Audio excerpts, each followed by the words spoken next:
எல்லாருக்கும் வணக்கம். தமிழ் மொழியில ஒரு, ஓர் என்ற இரண்டு சொற்களை நாங்கள் பயன்படுத்துகிறோம்.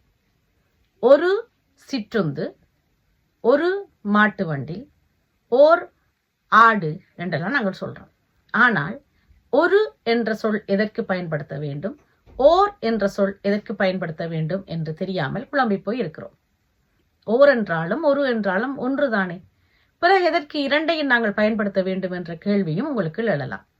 தமிழ் மொழி உயிர்மெய் என்ற இரண்டு முதலெழுத்துக்களை கொண்டு தொடங்கப்பட்டிருக்கிறது. அதாவது உயிரெழுத்துக்கள் 12, மெய்யெழுத்துக்கள் 18, இரண்டும் இணைந்து 30 எழுத்துக்கள் ஆக முதலெழுத்துக்கள் அமைக்கப்பட்டிருக்கின்றன.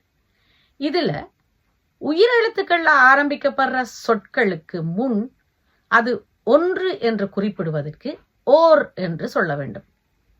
ஏனென்று சொன்னால் ஓவன்னா இர்ன்னா வரும் பொழுது, இர் என்பது மெய்யெழுத்தாக இருக்கும் பொழுது அதுக்கு அடுத்து வரும் எழுத்து உயிரெழுத்தாக இருக்கும்.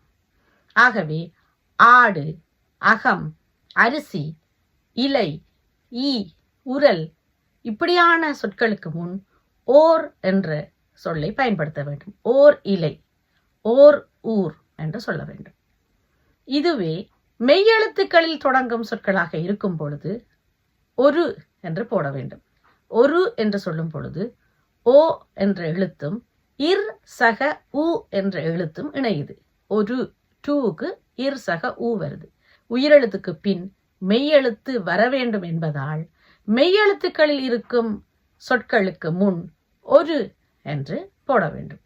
ஒரு சிற்றுந்து, ஒரு பேருந்து, ஒரு வீடு, ஒரு மரம், ஒரு காளை என்று சொல்ல வேண்டும்.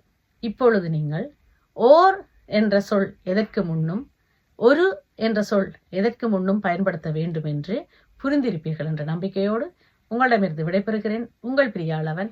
நன்றி, வணக்கம்.